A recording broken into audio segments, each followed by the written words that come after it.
داعش خۆکوژ لە دوای خۆکوژ ڕەوانەی قەزای خوورماتووی سەر بە پارێزگای سەلاحەدین دەکات و لە دوێنێەوە 3 تەقینەوەی خۆکوژی ئەو قەزایی هەژاندووە کە تەقینەوەکان لە ڕێگەی ئۆتۆمبیلی بۆمڕێژکراوەوە ئەنجام دراون و دوا تەقینەوەیان نیوەڕێی ئەمڕۆ لە تەنیشت بازنەی حەمرینی یەکێتی و لە نزیک گەڕەکی عەسکەری شیعەنشین ڕوویدا کە گیان لە دەستدانی 3 کەس و برینداربوونی 11 کەسی تری لێکەوتەوە.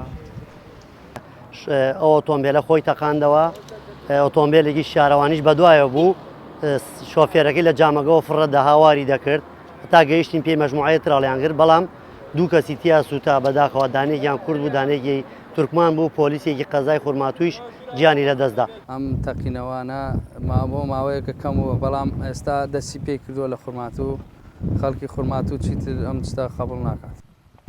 سەرهەڵدانەوەی گرژی و ئاڵۆزی لەو قەزایە لە کاتێکدایە 2 شەو لەمەوبەر داعش عەقید مستەفای بەڕێوەبەری پۆلیسی قەزای خوورماتوو و 22 پۆلیسی شیعە مەزهەبیان کوشت. بەرپرسانی قایمقامێتی قەزای خوورماتووش دەڵێن 8 شەعبیش لە تۆڵەدا 9 زیندانی عەرەبی سوننەی گولەباران کردووە.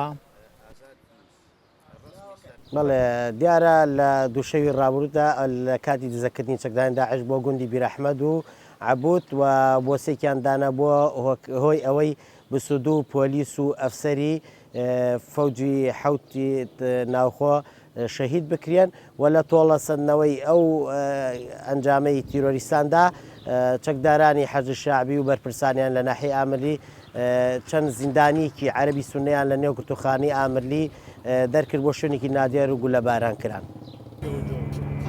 لە بەرامبەردا و لە پەیوەندیەکی تەلەفۆنیدا عەلی حسێنی وتەبێژی حەشدی شەعبی ڕەتی کردەوە هیچ زیندانیەکی عەرەبی سوننەیان گولەباران کردبێت و وتی تەنها چەند گەنجێکی گومان لێکراویان دەستگیر کردووە، بەڵام بەرپرسە کوردەکان پێیان وایە ئاڵۆزیەکان دەرەنجامی توندبوونەوەی ناکۆکیە تایەفیەکانە.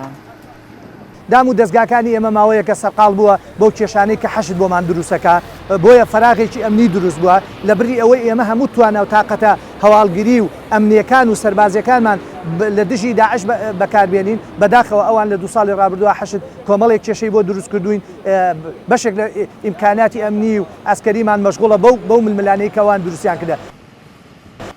خوورماتوو کە دانیشتوانەکەی فرە مەزهەب و فرە پێکاتەیە، ئەمە شوای کردووە کەم ڕۆژ هەیە لەو قەزایە خەڵک نەکوژرێت و نەڕفێنرێت. دڵشاد ئەنوەر، دەنگی ئەمریکا، پارێزگای کەرکووک.